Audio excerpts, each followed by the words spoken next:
Saat ini kita akan masuk pengantar masa ke-8. Ya. Masih tetap masa kemesiasan. Setelah yang lalu kita belajar tentang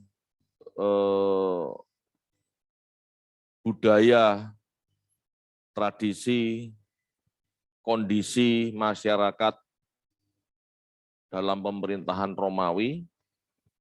Sekarang kita mau belajar ide-ide apa yang menguat pada masa Yunani dan Romawi, yaitu ide tentang Mesias, konsep-konsep Mesias. Karena sebetulnya saat itu Tuhan Yesus datang untuk menggenapi konsep ini, menggenapi nubuatan tentang hadirnya Mesias. Ya. Pada tahun 1947, jadi sesaat setelah Perang Dunia Kedua, gitu ya, ditemukanlah manuskrip-manuskrip yang bertahun 200 sampai 100 sebelum Masehi. Jadi 1-2 abad sebelum Kristus lahir. Ya, yang memuat sesuatu menyerupai kredo Kristen, menyerupai ajaran Kristen. Itu ditemukan. Ya, dari tahun 1947 ditemukan manuskrip-manuskrip, gulungan-gulungan kitab, ya, yang tulisannya, ajarannya mirip dengan iman Kristen, yaitu gulungan perkamen Laut Mati atau Dead Sea Scroll. Ya, Dead Sea Scroll itu Gua Qumran. Itulah manuskrip religius biblikal dari kaum Esseni. Ya, silahkan tunjukkan gambar Gua Qumran.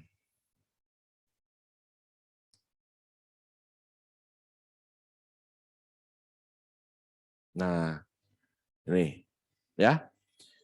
Jadi Gua Qumran ini guanya gitu loh maksudnya ya. Jadi ada seseorang yang namanya nama Arab, Muhammad siapa gitu ya, lagi lewat. Lalu dia lempar batu ke dalam gua. Tung, ada bunyi seperti gentong, pecah. Wah, dia takut, dia lari gitu ya. Terus dia kembali sama temannya. Masuk ke gua itu dan kepingin tahu yang tadi pecah itu apa. Ternyata tembikar-tembikar gua gentong-gentong besar isinya gulungan-gulungan kitab. Gulungan-gulungan kitab ini berusia 2.200 tahun. Ya, jadi kitab-kitab yang ditemukan itu ada banyak. Dan sebagian besar perjanjian perjanjian lama ada di situ. Termasuk ajaran-ajaran mereka, ajaran-ajaran kaum ini, kaum Qumran, kaum Esseni ini. Nah, sekarang setelah diselidiki, tulisan-tulisan ajaran kaum Esseni mirip ajaran Kristen, mirip ya, tidak sama persis, mirip. Ini akhirnya diselamatkan dan akhirnya masuk ke museum. Sebagian besar di museum Israel ya, museum kitab Yerusalem. Bisa enggak dimunculkan? Ya, jadi ada di museum itu. Sebagian mungkin ada di museum Inggris. Ya, karena setelah ditemukan oleh gembala-gembala kambing ini, arkeolog Inggris yang melakukan penyelidikan. Kalau nggak salah seperti itu. Ya. Belum bisa? Jadi tulisan-tulisan itu nyata. Tahun 1947 Alkitab kita itu tidak punya bukti yang lebih tua daripada tahun atau abad 4 sebelum Masehi. Tetapi adanya Gua Qumran, ditemukannya naskah-naskah Gua Qumran, Alkitab kita ini punya pembanding sampai dengan 2 abad sebelum kelahiran Kristus. Ya, Jadi kitab Yesaya sama persis. Ya, jadi kitab Yesaya sama persis. Nah, ini museumnya seperti ini. Jadi kalau Anda ke Israel, jangan jalan-jalan cari lihat batu tok. Ya, lihat gumuk, lihat gunungnya Musa, itu bahkan banyak yang bohong gitu ya. Datanglah ke tempat ini. Meskipun Anda tidak bisa baca tulisannya, itu bukti bahwa Alkitab itu ada, tertulis sejak zaman sebelum Tuhan Yesus. Itu masih ada. Ya, Anda bisa, Anda bisa lihat, gitu ya. Minimal lihatlah. Kecuali kalau tour guide Anda memang seorang arkeolog atau sejarawan, wah itu lebih enak lagi. Bisa dijelaskan, bahkan mungkin bisa dibacakan. Bagus. Ya, ini sekilas saja. Ya, ini sekilas bahwa secara ringkas, gitu ya, kaum Eseni mempercayai akan diturunkannya seorang Mesias yang memiliki sifat-sifat ilahi, sifat-sifat ketuhanan, yang mereka sebut guru kebenaran. Ini penting ya, ini penting. Sang Mesias dipercaya akan wafat melalui kematian yang kejam di tangan putra-putra kegelapan. Para pengikut guru kebenaran menyebut diri mereka sendiri sebagai orang-orang pilihan Tuhan, dan komunitas religius mereka namai gitu ya sebagai umat perjanjian baru. Ini ajaran Eseni semua. Mirip kan berarti?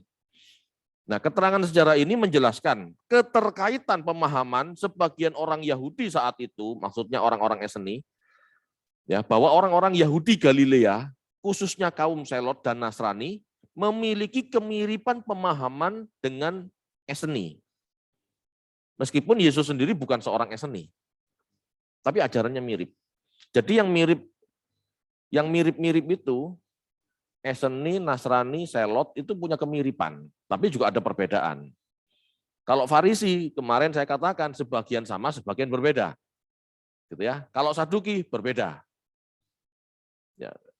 Jadi dari sini kita tahu warna-warni pengharapan orang Yahudi saat itu. Ini kan semua orang Yahudi. Ya, ini semua golongan-golongan Yahudi. Jadi golongan Yahudi itu bukan cuma satu. Ya, kalau ada pendeta ngomong, ayo kembali ke akar Yahudi yang mana? Gitu ya. Kalau kita kembali ke akar Yahudi, kita kembali ke akar Yahudi yang Nasrani. Ya grupnya Tuhan Yesus, jangan ke yang lain. Yang lain itu punya persamaan, tapi juga ada perbedaan. Gitu loh maksudnya. Ya, jadi kita harus tahu. Dan Yahudi yang Nasrani ini sekarang sudah menjelma menjadi gereja. Gitu loh maksudnya. Kalau di Israel yang Yahudi tapi percaya Tuhan Yesus, ada namanya golongan Messianic Jews. Yahudi Mesianik ada. Ya. Gitu. Jadi jangan kembali ke Yahudi. Yahudi yang mana dulu? Kita harus berpikir. Yahudi itu banyak. Ya. Jadi pada zaman ini, sekitar tahun 100 sebelum Masehi, ya, karena tulisan-tulisan itu kan tahun 200 sebelum Masehi sampai 100 Masehi tulisannya ya. Nah, jadi pada zaman ini sekitar tahun 100 sebelum Masehi mulai menguat pengharapan akan Mesias. Seiring banyaknya literatur atau tulisan-tulisan yang berwibawa yang menyatakan personifikasi sang hikmat. Ya, jadi Amsal 8 ayat 22 dan 23. Kalau memang Amsal 28 ini, Amsal 8 22 sampai 23 itu adalah tulisan Salomo, ini berarti yang paling tua.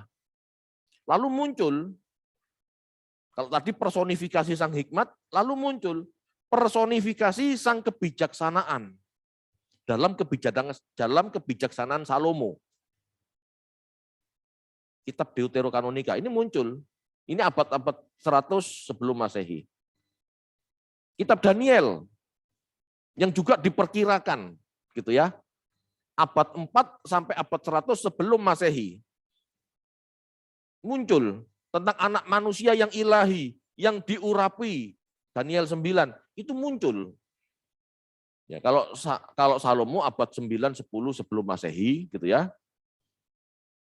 Tapi kebijaksanaan Salomo, personifikasi sang kebijaksanaan itu abad 1 sebelum Masehi atau tahun 100 sebelum Masehi. Jadi 100 tahun sebelum Yesus lahir, kitab Daniel juga mendekati kelahiran Yesus.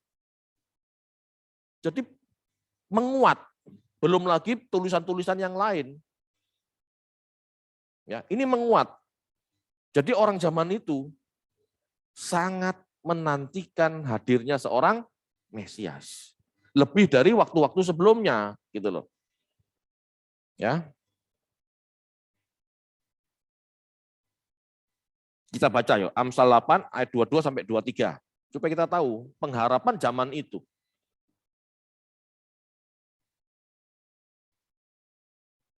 Amsal 8 ayat 22 dan 23.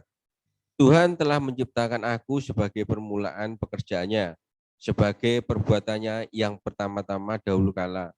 Sudah pada zaman purbakala aku dibentuk, pada mula pertama sebelum bumi ada.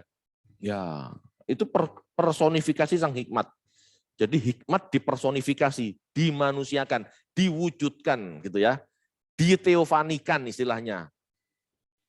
Lalu personifikasi sang kebijaksanaan. Kebijaksanaan Salomo 7 ayat 25 sampai 27.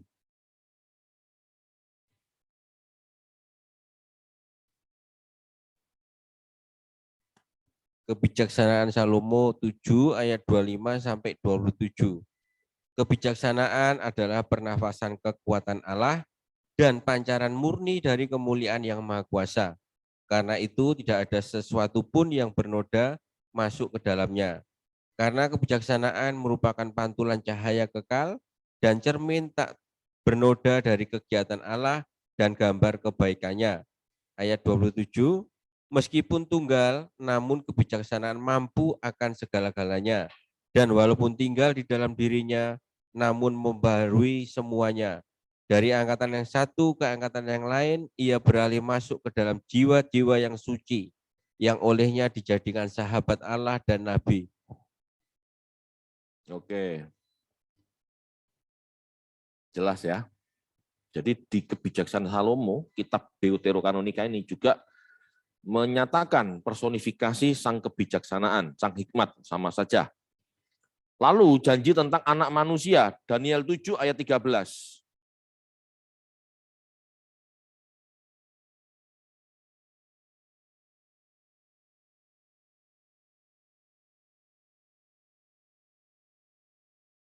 Daniel 7 ayat 13, aku terus melihat dalam penglihatan malam itu, tampak datang dengan awan-awan dari langit, seorang seperti anak manusia, datanglah kepada yang lanjut usianya itu dan ia dibawa ke hadapannya. Ya. Lebih jelas lagi ya, nubuatan di Daniel 9 ayat 25 sampai 26.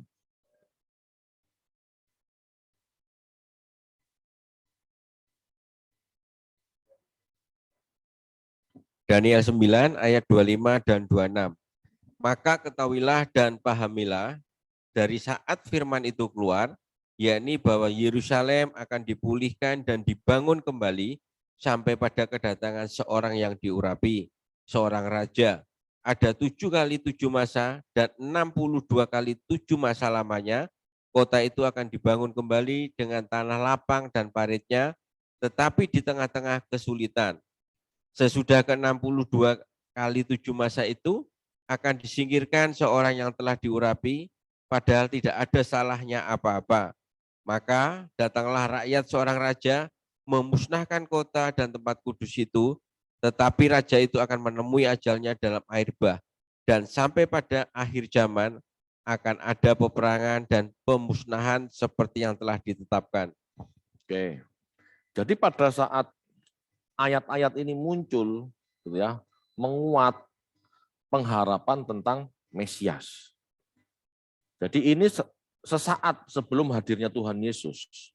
Mereka sudah sangat berharap hadirnya seorang penolong, pemimpin bangsa, pahlawan bangsa. Karena mereka menganggap namanya keturunan Daud, ya pasti raja. Dalam pikiran itu seperti itu, gitu loh ya. Dalam pikiran mereka seperti itu. Mesias berarti yang diurapi, dalam bahasa Ibrani adalah Masyah atau Kristos dalam bahasa Yunani. Dalam pemahaman Yudaisme saat itu, gitu ya, saat itu berarti sebelum Masehi, gitu ya, sesaat sebelum Masehi, yang diurapi adalah raja dan imam. Ya, raja berarti keturunan Daud yang akan melanjutkan kerajaan Daud, seorang penyelamat bangsa dari penjajahan, seorang pemimpin bangsa seperti nenek moyangnya, gitu. Itu kalau raja.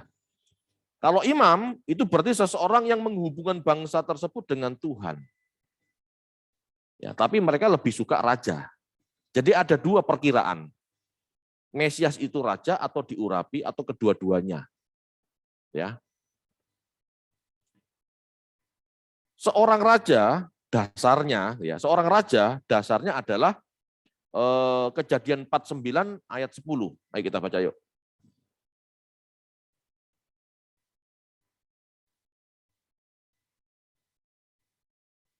Kejadian 49 ayat 10, tongkat kerajaan tidak akan beranjak dari Yehuda, ataupun lambang pemerintahan dari antara kakinya, sampai dia datang yang berhak atasnya, maka kepadanya akan takluk bangsa-bangsa.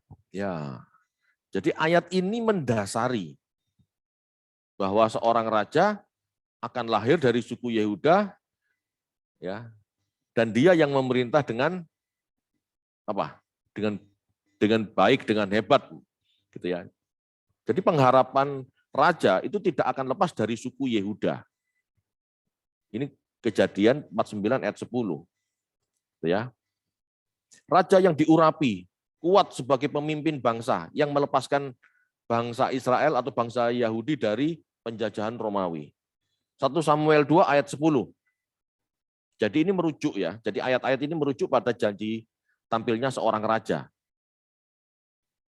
1 Samuel 2 ayat 10, orang yang berbantah dengan Tuhan akan dihancurkan. Atas mereka ia mengguntur di langit, Tuhan mengadili bumi sampai ke ujung-ujungnya. Ia memberi kekuatan kepada raja yang diangkatnya dan meninggikan tanduk kekuatan orang yang diurapinya. Ya. Jadi ini raja yang kuat, raja yang kokoh dan berhasil, istilahnya gitu. Itu pemahaman orang Yahudi saat itu. Gitu ya.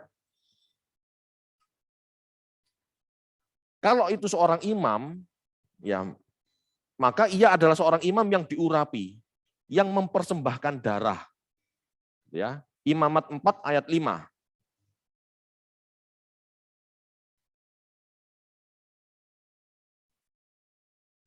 Imamat 4 ayat 5, imam yang diurapi itu harus mengambil sebagian dari darah lembu itu, lalu membawanya ke dalam kemah pertemuan. Ya, jadi imam itu seseorang yang diurapi Tuhan, yang membawa darah, membawa pendamaian. Tapi orang Israel enggak terlalu mempermasalahkan ayat ini. Kenapa? Karena imam-imam mereka saat itu sudah melakukan ini. Imam-imam di sana itu sudah diurapi, ya setiap pengangkatan imam besar kan diurapi, dipercik pakai minyak urapan gitu ya, bukan baby oil ya, minyak urapan itu ada ramuan-ramuannya, itu diurapi gitu ya. Dan mempersembahkan darah domba. Ya, sampai gitu ya, sampai sesaat sebelum hancurnya bait Allah gitu ya, sampai sesaat sebelum hancurnya bait Allah, tidak ada masalah karena semua imam melakukan hal ini, gitu loh ya. Pemahaman orang Yahudi, hutang darah harus ada yang membayar. Jadi dosa itu adalah hutang.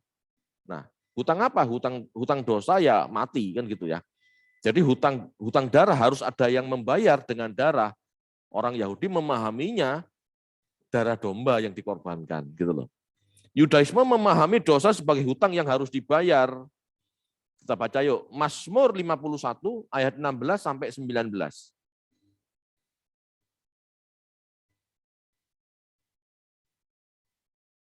Mazmur 51 ayat 16 sampai 19. 19. Lepaskanlah aku dari hutang darah, ya Allah, Allah keselamatanku, maka lidahku akan bersorak-sorai memberitakan keadilan-Mu. Ya Tuhan, bukalah bibirku, supaya mulutku memberitakan puji-pujian kepadamu. Sebab Engkau tidak berkenan kepada korban sembelian, sekiranya aku persembahkan korban bakaran, Engkau tidak menyukainya. Korban sembelian kepada Allah ialah jiwa yang hancur, hati yang patah dan remuk, tidak akan kau pandang hina, ya Allah. Ya, jadi pemahaman Yahudi di situ. Satu sisi hutang dosa harus dibayar apa? Nyawa, darah gitu loh. Hutang dosa adalah dosa, akibat dosa adalah maut. Berarti kalau kita punya dosa, seharusnya kita mati. Nah, supaya tidak mati gimana? Harus ada darah pengganti, yaitu darah domba. Sambil mencurahkan darah domba, seseorang itu harus bertobat, gitu loh istilahnya. Itu pemikiran Yahudi, gitu ya. Jadi ini tipologi tukar guling yang mendasari persembahan darah domba dalam Taurat Musa. Yang sesungguhnya bukan perintah Tuhan. Ya, Tuhan tidak pernah ngomong. Yeremia 7 ayat 22 sampai 23. Ayo.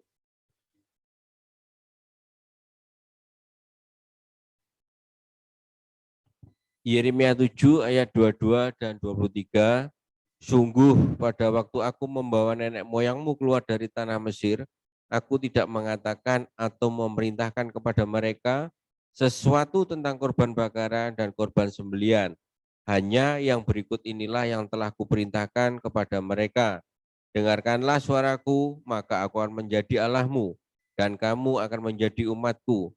Dan ikutilah seluruh jalan yang kuperintahkan kepadamu, supaya kamu berbahagia. Ya. Jadi darah domba yang dicurahkan seperti ajaran Musa, itu sebetulnya tradisi. Tradisi Timur Tengah kuno itu seperti itu. Bangsa-bangsa lain pun mencurahkan darah hewan. Jadi Tuhan sebetulnya tidak pernah menyuruh pengorbanan darah domba. Menurut kitab Yeremia 7, 22 sampai 23 seperti itu. Kenapa? Ya karena tidak make sense, tidak masuk akal. Yang berdosa manusia yang mati embek. Yang berdosa manusia yang mati lembu. Ini tidak masuk akal. Tuhan tidak menghendaki pengorbanan darah domba. Karena yang berdosa manusia. Bagi Tuhan, manusia berdosa, yang tercurah harus darah manusia. Itu yang layak. Mazmur 39 ayat 7. Coba gambarnya BK. Ini Mazmur 39 ayat 7 versi Septuaginta ya.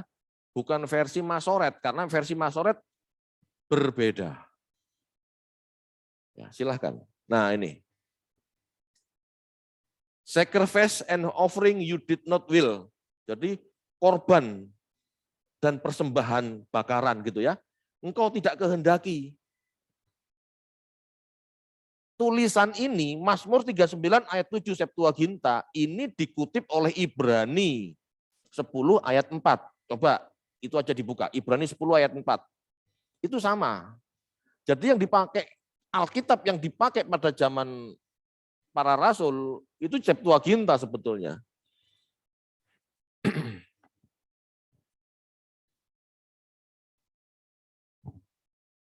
Ibrani 10 ayat 4. Ayat 4, 5, ya 4 sampai 5, coba dibaca. Sebab tidak mungkin darah lembu jantan atau darah domba jantan menghapuskan dosa. Ayat 5, karena itu ketika ia masuk ke dunia, ia berkata, korban dan persembahan tidak engkau kehendaki, tetapi engkau telah menyediakan tubuh bagiku. Ya. Jadi yang diinginkan Tuhan, apa? Manusia. Manusia yang berdosa, manusia yang mati. Tetapi tidak ada manusia yang layak untuk mempersembahkan darahnya karena semua manusia berdosa. Maka posisi yang berkorban sebagai penebus dosa, pengganti ya, adalah anak Allah sendiri. Oke? Jadi dari sini kita tahu teologi Kristen itu berdasarkan Mazmur 39 ayat 7. Ya, Mazmur 39 ayat 7 ini sama dengan Mazmur 40 ayat 7 Masoret. Itu sama. Jadi selisih satu pasal.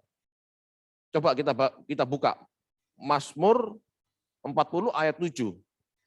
Ya, LAI itu Masoret soalnya.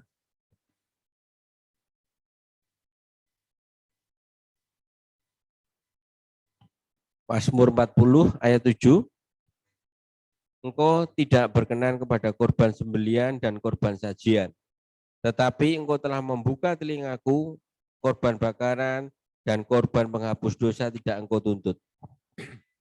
Ya, jadi engkau membuka telingaku, dirubahnya di situ. Kalau di Septuaginta, engkau menyediakan tubuh bagiku, gitu ya. Ini perbedaannya. Tetapi persamaannya adalah Tuhan tidak berkenan atas korban bakaran, atas persembahan domba. Tuhan tidak berkenan. Yang diminta itu tubuh anaknya. Tubuh yang kudus yang dipersembahkan sebagai pengganti manusia. Ya. Jadi di sini menjelaskan yang namanya Mesias itu membawa darahnya sendiri, itu maksudnya, bukan hewan. Gitu ya. Imam yang mempersembahkan darah, darahnya sendiri maksudnya, bukan darah hewan. Karena darah hewan tidak pernah disuruh oleh Allah. Yeremia 7 ayat 22 dan 23 jelas. Mazmur 40 ayat 7 jelas. Ya. Jadi dari sini saya minta orang Kristen berpikir kalau mau mendukung pembangunan Bait Allah ketiga. Begitu pembangunan Bait Allah ketiga di Yerusalem diadakan, berarti ritual korban ada lagi. Lah Tuhan nggak mau korban kayak begitu kok, Tuhan sudah menerima pengorbanan anaknya, lah kok gereja mendukung Bait Allah 3, pengorbanan lembu lagi, pengorbanan sapi lagi. Nggak masuk akal, ini sudah melawan Tuhan. Ya, jadi jangan ikut-ikutan. Pada saat pembuangan Babel tahun 586 sampai 516, ya, pembuangan orang Yahudi ke Babel itu menghancurkan rasa superioritas bangsa Yahudi sebagai umat pilihan. Kebanggaan mereka hancur. Kok Yahweh kalah gitu pikirnya ya. Tetapi gitu ya, setelah pembuangan dengan diizinkannya orang Yahudi kembali ke Yerusalem gitu ya. Setelah pembuangan khususnya pada saat masa penjajahan Roma, keyakinan mesianik ini dibangun kembali dengan nubuatan-nubuatan dari masa pembuangan dan setelahnya. Dari masa pembuangan apa? Ya tadi kitab Amsal. Ya, lalu muncul juga nubuatan-nubuatan Yesaya. Lalu muncul nubuatan-nubuatan dari kitab kebijaksanaan Daniel itu muncul. Jadi pada saat masa penjajahan Roma, keyakinan mesianik ini terbangun kembali. Bahkan lebih dari sebelum-sebelumnya. Gitu ya. Jadi bagi orang Yahudi saat itu, agama dan politik tidak dapat dipisahkan. Pengharapan seorang Mesias adalah pengharapan agama sekaligus politik. Aku mengharapkan Mesias. Tujuannya Mesias apa? Menegakkan kerajaan Daud, politik kan? Jadi antara agama dan politik tidak bisa dibedakan. Itu pemahaman Yahudi. Nah kalau Kristen ikut-ikutan ini, ya ikut-ikutan Yahudi akhirnya. Tidak seperti itu. Jadi teologi mereka rawan bentrokan dengan penguasa. Saat itu kan Israel dijajah oleh Roma. Kalau pengharapan Mesias mereka menjadi nyata, ya pasti pemimpinnya ngajak perang sama Roma gitu loh. Ini rawan gitu loh. Sebetulnya ini yang dicegah sama Tuhan Yesus. Jangan ikut-ikutan, itu Mesias palsu.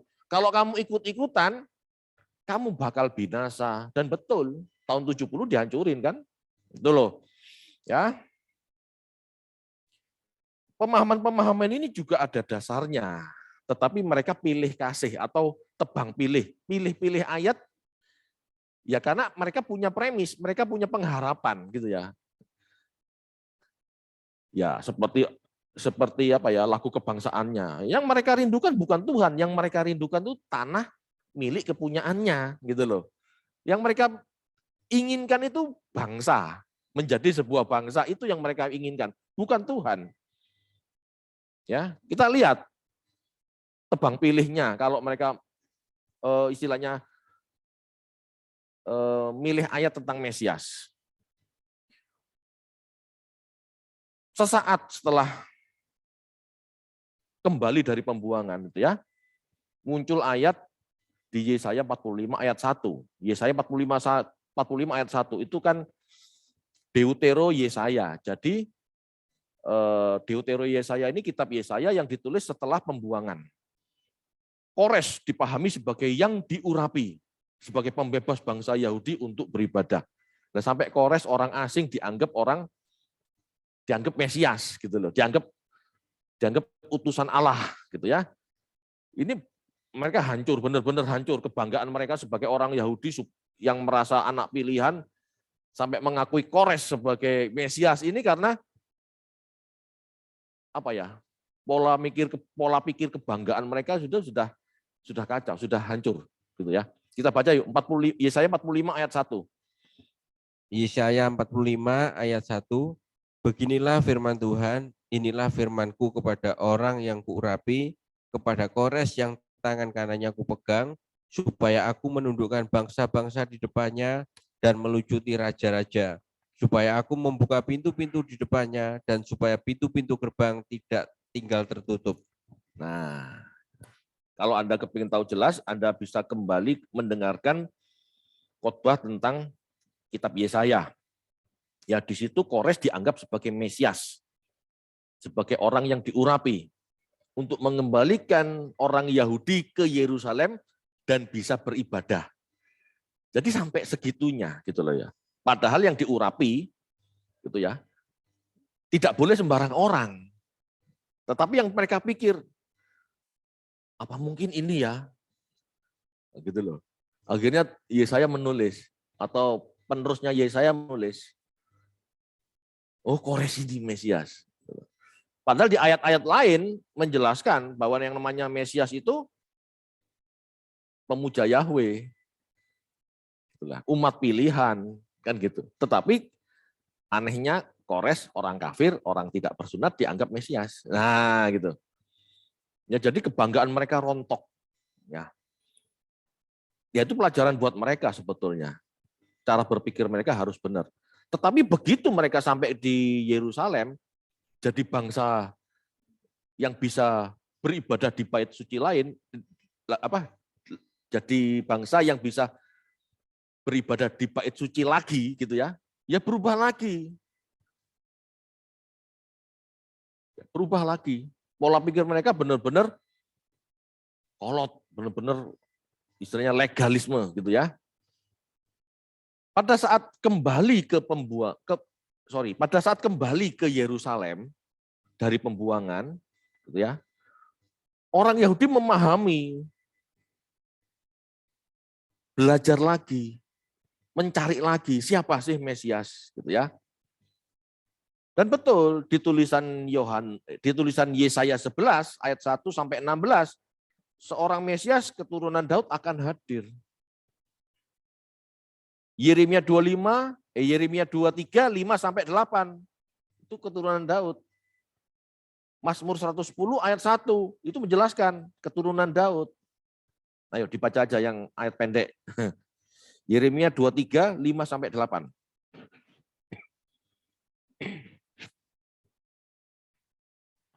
Yeremia 23 ayat 5 sampai 8. Sesungguhnya waktunya akan datang, demikianlah firman Tuhan, bahwa aku akan menumbuhkan tunas adil bagi Daud. Ia akan memerintah sebagai raja yang bijaksana dan akan melakukan keadilan dan kebenaran di negeri. Dalam zamannya Yehuda akan dibebaskan dan Israel akan hidup dengan tentram, dan inilah namanya yang diberikan orang kepadanya, Tuhan keadilan kita. Sebab itu demikianlah firman Tuhan, sesungguhnya waktunya akan datang bahwa orang tidak lagi mengatakan demi Tuhan yang hidup yang menuntun orang Israel keluar dari tanah Mesir, melainkan demi Tuhan yang hidup yang menuntun dan membawa pulang keturunan kaum Israel keluar dari tanah utara dan dari segala negeri kemana ia telah mencerai-beraikan mereka, maka mereka akan tinggal di tanahnya sendiri. Ya. Jadi Mesias itu keturunan Daud. Mazmur 110 ayat 1. Nah.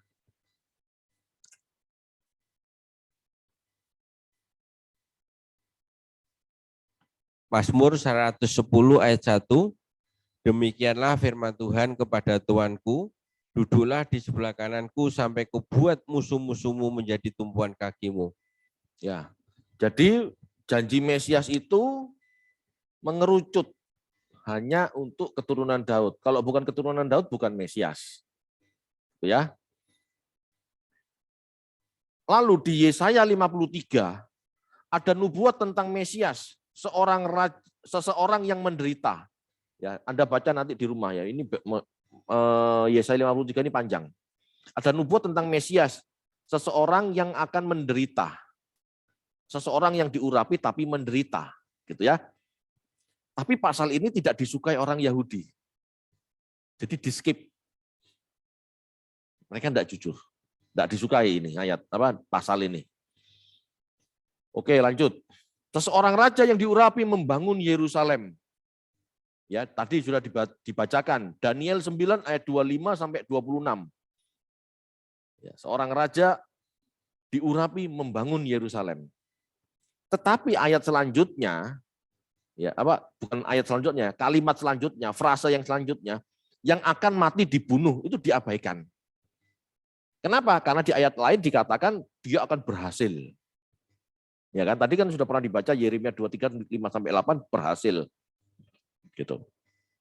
Coba aja dibaca lagi yuk. Daniel 9 25 sampai 26. Daniel 9 ayat 25 dan 26.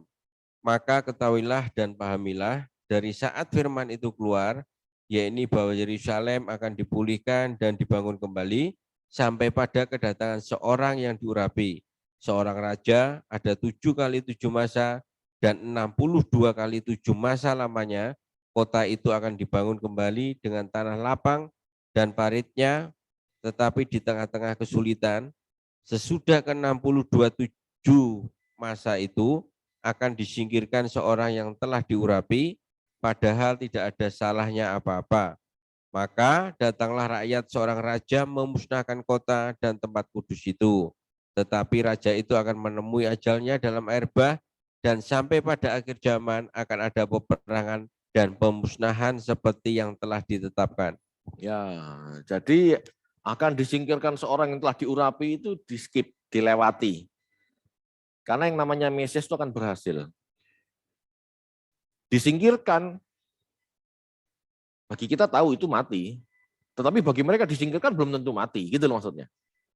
Ya, jadi mereka punya tafsiran sendiri. Lalu ada janji Mesias juga. Mesias adalah raja yang lemah lembut.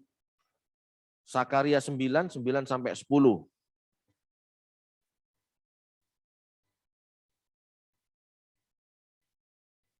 Sakaria 9 ayat 9 dan 10. Bersorak-soraklah dengan nyaring, hai putri Sion.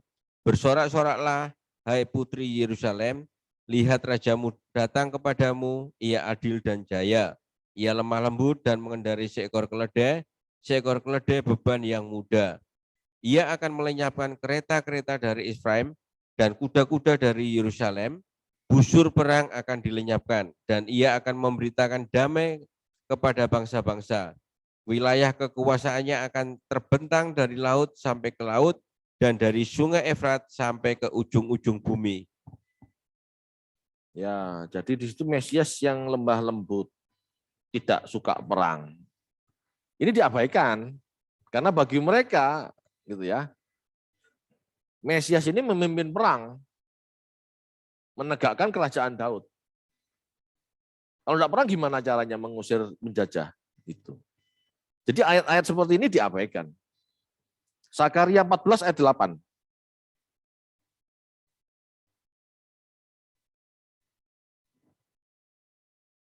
Sakaria 14 ayat 8, pada waktu itu akan mengalir air kehidupan dari Yerusalem. Setengahnya mengalir ke laut timur dan setengah lagi mengalir ke laut barat. Hal itu akan terus berlangsung dalam musim panas dan dalam musim dingin. Ya. Dari Yerusalem keluar air kehidupan. Ini bicara tentang pengajaran, tentang firman. Ya. Sebetulnya ayat-ayat ini sebelum kehadiran Yesus, sebelum lahirnya Tuhan Yesus, sudah dipahami mereka, gitu ya. Tetapi yang namanya pengharapan, ya, ini tidak bisa dihindari. Pengharapan mereka adalah pengharapan duniawi. Pengharapan mereka adalah kerajaan Daud, bukan hal-hal rohani. Bagi mereka ini sejarah bangsa itu. Harusnya aku tidak begini, gitu loh istilahnya. Bagi mereka seharusnya Daud sebagai raja itu kekal memerintah. Anak Daud sebagai raja kekal memerintah. Seperti janji Tuhan Yahweh kepada Daud, kan pernah janji seperti itu. Lah kok tidak muncul-muncul anakmu yang memerintah dengan kekal, gitu loh. Nah, memerintah dalam konteks pikiran mereka ya sebagai raja di Yerusalem. Jadi premis mereka itu yang berbeda di skip. Yang lemah lembut dan itu di skip. Bahkan dikatakan jelas dia di Yesaya 53, kita baca beberapa ayat saja. 53 ayat 2, Pak. Yesaya 53 ayat 2, sebagai taruh ia tumbuh di hadapan Tuhan dan sebagai tunas dari tanah kering. Ia tidak tampan dan semaraknya pun tidak ada sehingga kita memandang dia dan rupa pun tidak sehingga kita menginginkannya. Ayat 3. Ayat 3, ia dihina dan dihindari orang. Seorang yang penuh kesengsaraan yang biasa menderita kesakitan. Ia sangat dihina sehingga orang menutup mukanya terhadap dia dan bagi kita pun dia tidak masuk hitungan. Oke. Ya. Sebetulnya Yesaya 53 ini kan ngomong tentang hadirnya seorang Mesias. Seorang utusan. Ya. Tetapi orang Yahudi nggak suka. Utusan kok lemes ngene ya. Gitu loh. Kok nggak gagah perkasa? Ini nggak suka. Ia dihina dan dihindari orang, gitu ya. Rupa sehingga kita tidak memandang rupa. Rupa pun tidak, semaraknya tidak ada. Mereka menginginkan Mesias yang gagah perkasa. Mungkin ganteng, gitu ya. Tapi ini kan dituliskan tidak tampan. Jadi kalau Anda memandang Yesus tampan, ganteng, itu wajah sopo. Betul itu. Jadi kalau Anda berdoa lalu membayangkan, berfantasi, itu sopo gitu loh. Itu sebetulnya ini intermezzo saja. Gambaran Yesus yang sekarang itu sebetulnya lukisan seorang anaknya Paus Borgia namanya, Cesare Borgia, itu ganteng playboy, ya. Jadi lukisan Yesus yang seperti orang Eropa itu lukisan Cesare Borgia, anak Paus Borgia, seorang Spanyol. Yesus tidak seperti itu. Yesus itu tidak ada semaraknya, tidak berkarisma, memandang pun tidak, dipandang pun tidak. Sebetulnya seperti itu. Langsung dicek sama Pak Menlu itu. Ya, tapi dikatakan jelas di Yesaya 53, ini Mesias yang dijanjikan Tuhan. Gitu loh. Tetapi karena kalau sudah punya manusia punya karep, ini ditolak. Sama enggak sekarang? Manusia zaman sekarang. Tuhan menghendaki kita pikul salib. Tetapi yang diimani jadi anak raja. Jadi orang kaya, sungguh kaya, sangat kaya. Tuhan ngomong pikul salib. Jual hartamu, bagikan ke orang miskin. Nah, kita berpikir yang berbeda, numpuk harta, semakin kaya. Kenapa? Karena daging ini, konsep manusia ini berbeda dengan konsepnya Allah. Itu yang mereka alami, gitu ya.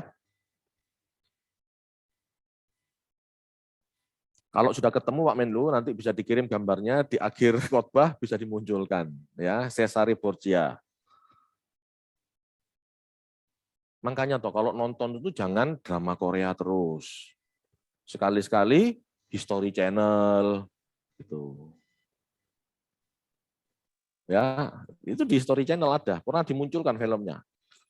Paus paling rusak. Ya, yang lain enggak rusak, tetapi ini paus paling rusak. Gitu ya. Itu diakui oleh Gereja Katolik sendiri, ya. Oke, lanjut. Kondisi pemahaman orang Yahudi saat itu seperti itu. Mereka sangat mengharapkan Mesias itu raja. Padahal ada dua kemungkinan, ada raja, ada imam, atau bisa kedua-duanya. Itu ya, premis pertama. Kedua, raja ini raja yang lemah lembut, bukan urusan perang.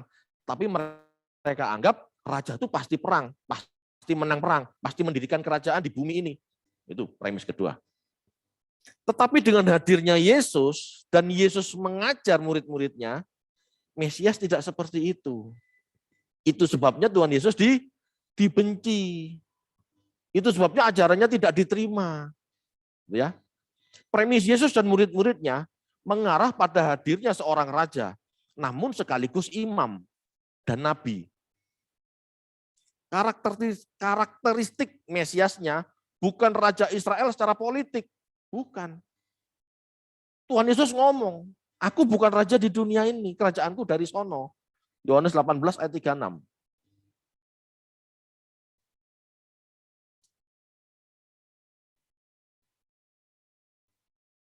Yohanes 18 ayat 36, jawab Yesus, kerajaanku bukan dari dunia ini. Jika kerajaanku dari dunia ini, pasti hamba-hambaku telah melawan. Supaya aku jangan serahkan kepada orang Yahudi, akan tetapi kerajaanku bukan dari sini.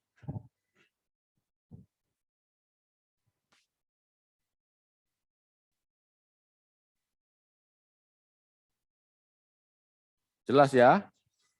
Jadi Mesias itu bukan raja dunia ini. Yesus raja versi dunia yang akan datang. Oke, kita baca Efesus 1 ayat 15 sampai 21. Agak panjang enggak apa-apa, tetapi kan kita harus matang. Ya. Kita jangan lagi diombang-ambingkan dengan Mesias versi sono, versi Yahudi. Tidak, itu bukan iman kita. Ya. Efesus 1 ayat 15 sampai 21. Karena itu setelah aku mendengar tentang imanmu dalam Tuhan Yesus dan tentang kasihmu terhadap semua orang kudus, aku pun tidak berhenti mengucap syukur karena kamu. Dan aku selalu mengingat kamu dalam doaku dan meminta kepada Allah Tuhan kita Yesus Kristus, yaitu Bapa yang mulia itu, supaya ia memberikan kepadamu roh hikmat dan wahyu untuk mengenal Dia dengan benar, dan supaya ia menjadikan mata hatimu terang, agar kamu mengerti pengharapan apakah yang terkandung dalam panggilannya, betapa kayanya kemuliaan bagian yang ditentukannya bagi orang-orang kudus, dan betapa hebat kuasanya bagi kita yang percaya, sesuai dengan kekuatan kuasanya yang dikerjakannya di dalam Kristus dengan membangkitkan Dia dari antara orang mati dan mendudukkan dia di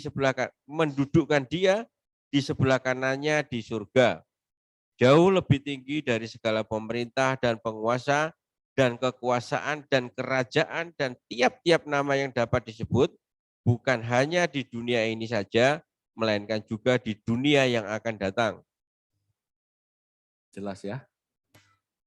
Pengharapan kita bukan pengharapan di dunia ini. Termasuk Yesus tidak akan menjadi raja di bumi ini. Dulu kita kan pernah diajarkan bahwa Tuhan Yesus nanti akan menjejakkan kakinya di bait Allah. Dan dia menjadi raja di Yerusalem. Tidak pernah. Dia menjadi raja di sorga. Pengharapan kita di sorga, bukan di dunia ini. Jadi jangan berharap kerajaan Mesias versi Yesus ada di dunia ini, tidak ada. Ya, ini yang harus kita sadari. Mesias adalah firman Allah yang inkarnasi. Ya, kita pahami sekarang menurut pemahaman Yesus dan murid-murid. Mesias adalah firman Allah yang inkarnasi. Seseorang pencerah atau pengajar atau guru kebenaran yang menyatakan kehendak Allah sebagai nabi. Itu Mesias. Mesias itu guru. Mesias itu nabi. Menegur, salahmu ini, dosamu ini, bertobat. Itu Mesias. Guru kebenaran. Mirip seperti pengharapan Eseni. Yesus ngomong, apa? Yesus kan dipanggil Rabi, toh. Oke, Rabi apa kalau gitu? Yesus ngomong, akulah jalan, kebenaran, dan hidup. Berarti dia Rabi apa? Rabi kebenaran, guru kebenaran.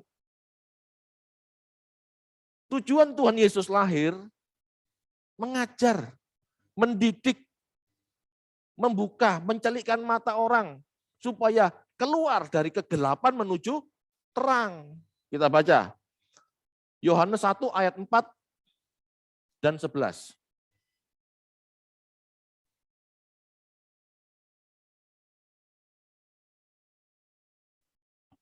Yohanes 1 ayat 4 dan 11.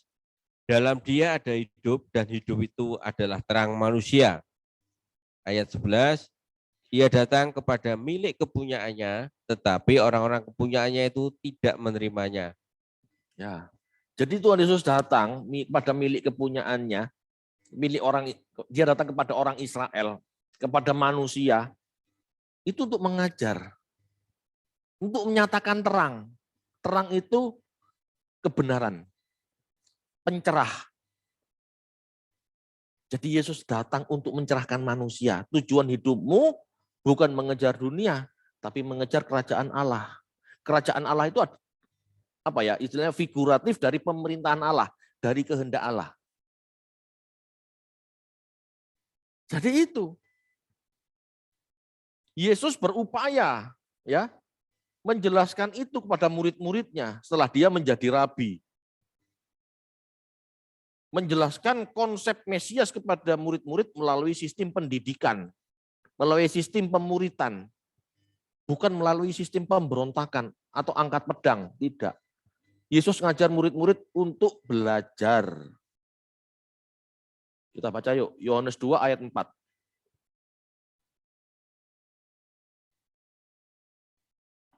Yohanes 2 ayat 4, kata Yesus kepadanya, mau apakah engkau daripadaku, Ibu, saatku belum tiba? Saatku belum tiba, itu berarti Tuhan Yesus belum boleh mengajar. Gitu ya, kita bandingkan Bilangan 4 ayat 3.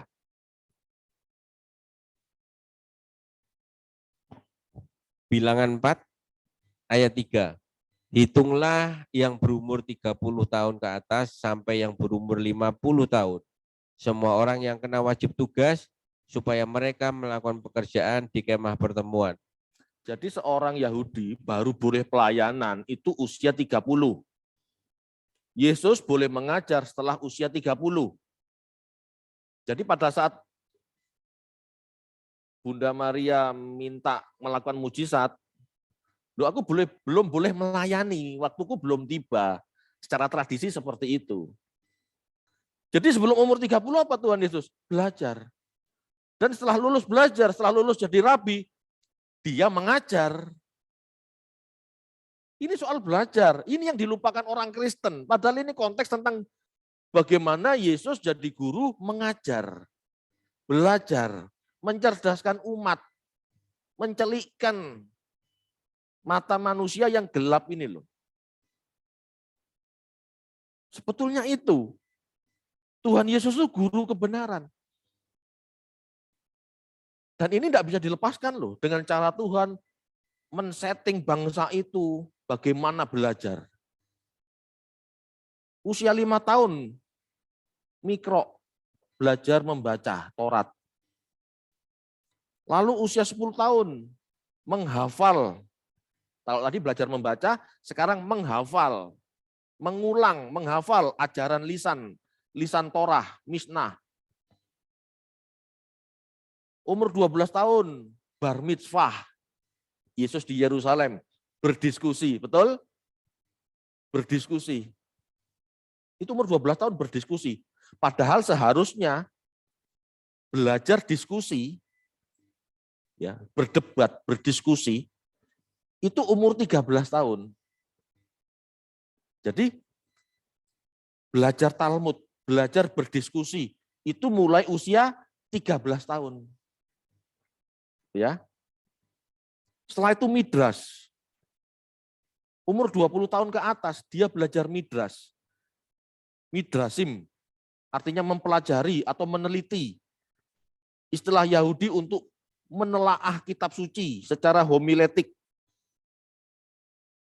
Itu sampai umur 30, 20 sampai 30 belajar midrasim. Ada. Dulu saya cari. Kan enggak bisa saya ngomong, oh, Tuhan Yesus belajar. Apa data-datanya? Ternyata secara tradisi lengkap. Jadi Tuhan Yesus sebelum umur 30 belajar. Tujuannya apa? Mengajar. Tuhan Yesus mengajar murid-murid 3,5 tahun. Cukup. Ya. Jadi Tuhan Yesus hadir ke dunia, Sang Firman lahir ke dunia, ya untuk mengajar, apalagi. Gitu ya.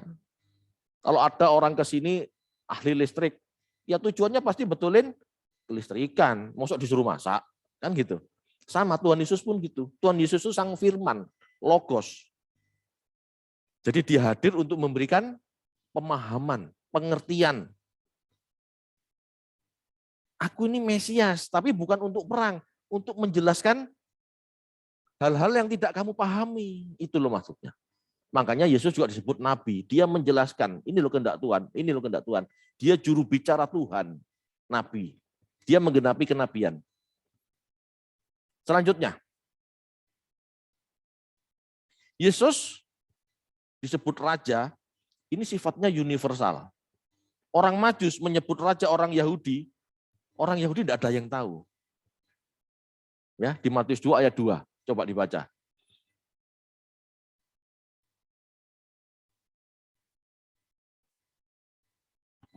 Matius 2 ayat 2, dan bertanya-tanya di manakah dia raja orang Yahudi yang baru dilahirkan itu. Kami telah melihat bintangnya di timur dan kami datang untuk menyembah dia. Orang Yahudi tidak mengenal. Mana ada nabi lahir dari situ, istilahnya gitu kan ada dijawab gitu. Jadi orang Majus mengerti akan ada raja yang lahir, orang Yahudi. Tetapi orang Yahudi tidak mengenal, bahkan ditolak. Ya, jelas ditolak loh. Kalau di Matius 22, di Matius 2 ayat 2 tidak dikenal gitu ya. Ini di Yohanes 19 ayat 14 sampai 15 ditolak. Yohanes 19 ayat 14 sampai 15. Yohanes 19 ayat 14 dan 15. Hari itu ialah hari persiapan Paskah, kira-kira jam 12. Kata Pilatus kepada orang-orang Yahudi itu, inilah rajamu. Maka berteriaklah mereka, enyahkan dia, salibkan dia. Kata Pilatus kepada mereka, haruskah aku menyalibkan rajamu? Jawab imam-imam kepala, kami tidak mempunyai raja selain daripada Kaisar. Ya, jelas ya, jadi benar-benar menolak konsepnya Tuhan Yesus. Benar-benar menolak Yesus sebagai raja. Oke. Jadi dari pemahaman ini, ayat-ayat ini kita tahu kalau orang Majus mengakui dia sebagai raja, berarti dia raja secara universal. Bukan raja bagi orang Israel saja, karena orang Majus bukan orang Israel, bukan orang Yahudi. Ya, ini konsepnya. Tetapi orang Yahudi tidak mau. Bagi Yahudi raja itu bagi orang Yahudi raja itu orang Yahudi dan memerintah Yahudi, memerintah Yehuda, memerintah Yerusalem dan mendirikan kerajaan Daud. Pokoknya seperti itu. Bukan seperti itu berarti bukan. Mending mati. Bahkan membunuh seseorang yang mengaku Mesias, itu salah satu cara mereka untuk membuktikan dia Mesias. Kalau orang yang mengaku dirinya Mesias mati, berarti bukan Mesias. Karena Mesias tidak akan mati. Dia akan berhasil. Itu konsep mereka. Sangat kokoh. Itu yang disebut Tuhan tegar tengkuk. Itu. Matius 16 ayat 16. Silakan dibaca dulu.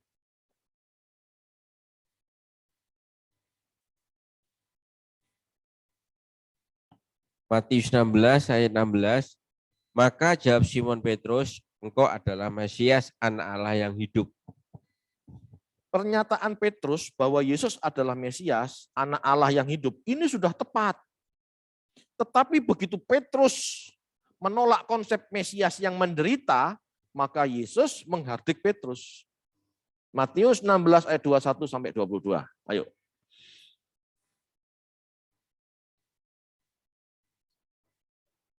Matius 16 ayat 21 dan 22. Sejak waktu itu Yesus mulai menyatakan kepada murid-muridnya bahwa ia harus pergi ke Yerusalem dan menanggung banyak penderitaan dari pihak tua-tua, imam-imam kepala dan ahli-ahli Taurat, lalu dibunuh dan dibangkitkan pada hari ketiga. Tetapi Petrus menarik Yesus ke samping dan menegur dia. Katanya, Tuhan, kiranya Allah menjauhkan hal itu. Hal itu sekali-sekali takkan menimpa engkau. Nah, jadi Petrus menolak penderitaan Yesus. Petrus menolak konsep Mesias yang menderita. Sama seperti orang Yahudi yang lain mengabaikan Yesaya 53. Mesias kok mati menderita. Tidak seperti itu, kiranya itu tidak terjadi. Baru Tuhan ngomong, nyah iblis, itu konsepnya iblis. Konsep Allah, Mesias harus menderita. Konsep iblis, Mesias harus menang. Itu loh perbedaannya.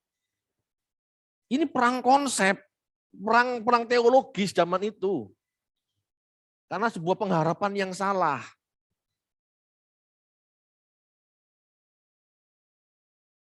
Kalau tidak begini, manusia tidak bisa diarahkan ke langit baru, bumi baru. Lihat itu, orang-orang yang memahami bahwa Yesus adalah Mesias di bumi ini, bakal kelak menjadi raja di bumi ini, target mereka kan aneh-aneh. Bahkan gereja pun targetnya aneh-aneh. 1000 gereja. Ya kan? Targetnya sebuah sinode, 1000 gereja. Kalau itu gembala lokal, targetnya apa? 10 cabang, 100 cabang. Bangun gereja di mana-mana. Ini salah, karena kesalahan konsep membuat orang salah tujuan. Ini harus dibenerin dulu. Gitu ya. Yesus menghardik Petrus. Disinilah Yesus sedang berusaha meluruskan konsep Mesias yang benar pada murid-muridnya. Kerajaanku bukan dari dunia ini, jelas. Kalau kerajaanku di dunia ini, pasukanku pasti melawan. Wong Petrus motong kuping tentaranya Herodes saja Tuhan nggak setuju kok. Jangan sarungkan, bukan itu rencananya Tuhan. Jelas loh.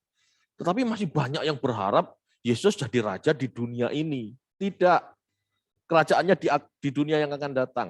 Ya.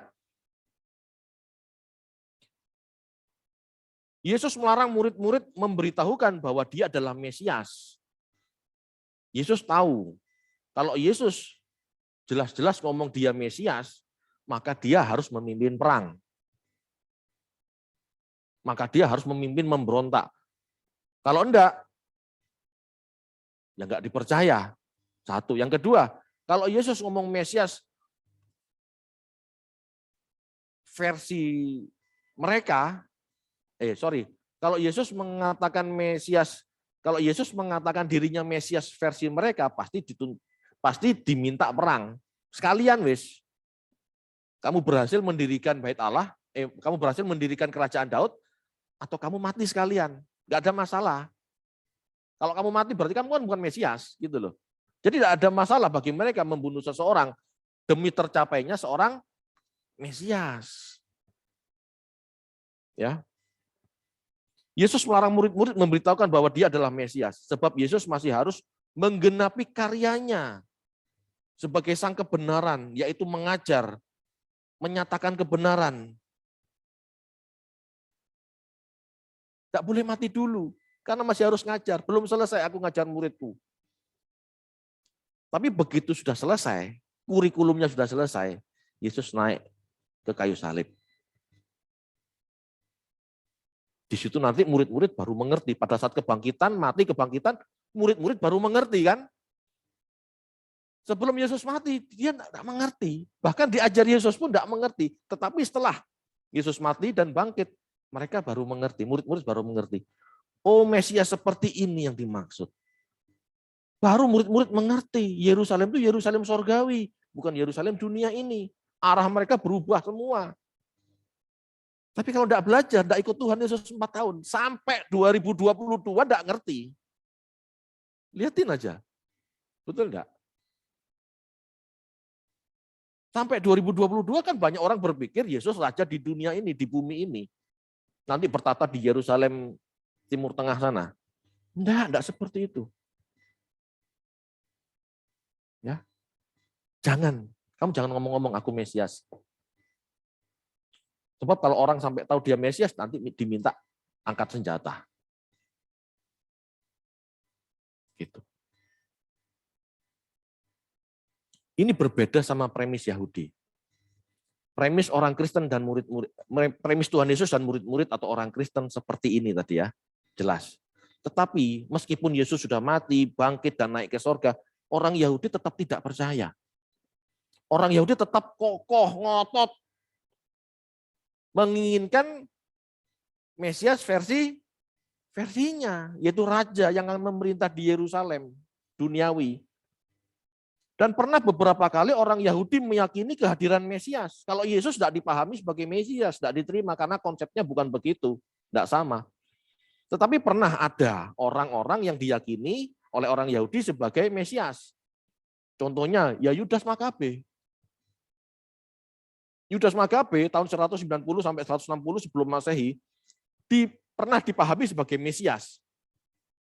Tetapi kan akhirnya orang-orang Yahudi menolak dia. Satu, dia bukan anak Daud, bukan keturunan Daud, dia orang Lewi kan, seorang imam kan. Yang kedua, pemerintahannya juga tidak baik-baik benar. Pemerintahannya juga tidak benar gitu istilahnya. Jadi orang Yahudi tidak suka. Oke, jadi Yudas Makabe batal sebagai Mesias. Gitu. Yang kedua, mereka pernah meyakini juga hadirnya seorang Mesias, yaitu Simon Bar-Kokhba, yang ngajak perang orang Yahudi pada tahun 132 sampai 135 Masehi. Ya, pernah kan Anda dengar pada waktu saya mengajarkan Matius 23, ini Simon Bar-Kokhba itu pernah dinyatakan sebagai Mesias oleh Rabi Akiva. Sebab baginya Mesias adalah sosok pembawa senjata. Yesus tidak bawa senjata loh. Ya.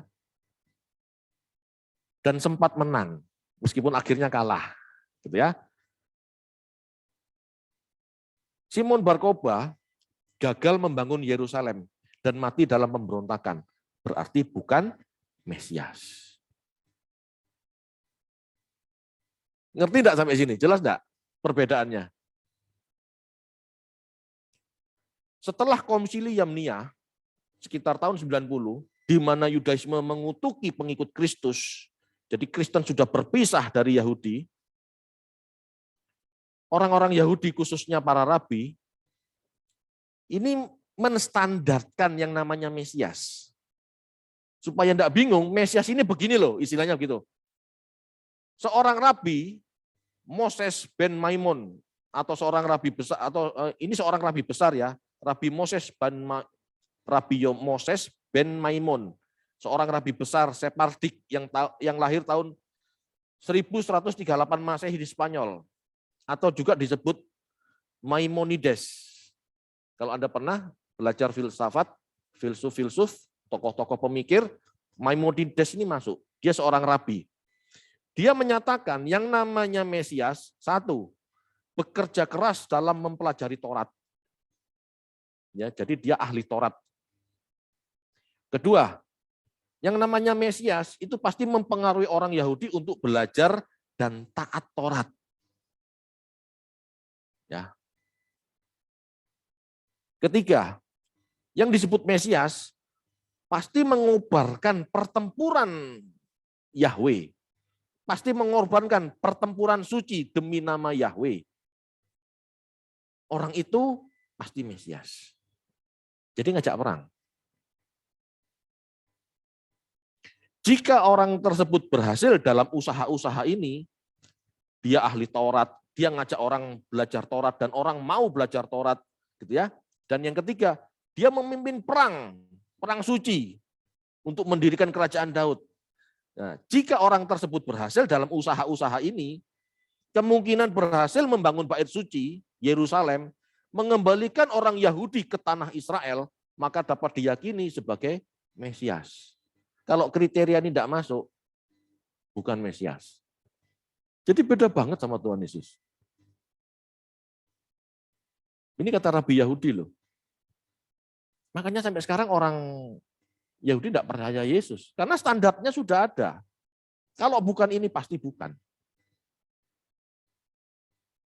Ahli Taurat, ngajak orang belajar Taurat, orang mau, dan mimpin perang, berhasil mendirikan Bait Allah, berhasil mendirikan Yerusalem sebagai kerajaan, mendiri juga apa? Mengembalikan orang Israel ke tanah Israel. Makanya pada saat Donald Trump mengakui Yerusalem sebagai ibu kota Israel, wah mereka senang, jangan-jangan Mesias gitu. Ya, pola pikir mereka seperti itu. Ya. Jadi di masa Yesus, ya, pertempuran ide-ide, ya, konflik teologis itu bercampur baur dengan pengharapan akan apa? Berdirinya kerajaan Daud. Bercampur dengan usaha mendirikan kerajaan sendiri, merdeka dari Roma. Jadi pada saat Anda membaca kitab suci, Perjanjian Baru, ya, selalu tarik ke arah ini, sehingga Anda punya pemahaman lebih jelas. Jadi Yesus datang itu bukan sekedar aku Tuhan loh, percaya sama aku loh, kamu mati, aku mati di salib buat kamu loh, bukan cuma itu. Ya. Anda harus nariknya sampai sini. Makanya orang saat itu tidak percaya Yesus, karena sudah punya premis. Bersyukur kalau kita sekarang lahir jadi orang Kristen. Itu anugerah. Tinggal Anda orang Kristen benar-benar menerima Yesus sebagai Tuhan dan Juru Selamat pribadi, atau cuma ikut-ikutan. Nah itu sama saja bohong. Ya. Minggu lalu, minggu ini, itu jelas. Alam pikiran orang saat itu, ya ini. Makanya Tuhan Yesus ngomong, aku datang membawa pedang, memisahkan orang tua anak, suami, istri. Seperti itu. Pertentangan konsep. Bukan hanya ngajarin etika, bukan ngajarin harus berbuat baik, harus tidak. Tuhan Yesus sedang mengarahkan ke langit baru, bumi baru. Tuhan Yesus sedang mencelikkan mata manusia saat itu, hidup manusia itu bukan di bumi ini, tetapi di LB3. Orang zaman segitu diajarin ngomong LB3, pusing enggak? Pusing. Lawang yang sekarang aja enggak percaya kok. SK ngajarin Yerusalem itu LB3. Yerusalem baru itu di planet baru. Banyak orang enggak percaya kan? Enggak percaya. Apalagi orang zaman dulu. Kerajaanku bukan dari dunia nih. Loh, dari mana? Dari surga. Surga itu mana? Bingung. Long kita yang sudah pesawat sampai ke bulan, ke Mars saja masih tidak percaya kok. Masih berpikir Tuhan akan memerintah di Yerusalem di bumi kok. Ngerti ya? Untuk membongkar pikiran mengarahkan ke sana itu sulitnya minta ampun. Oke. Jadi saya rasa cukup.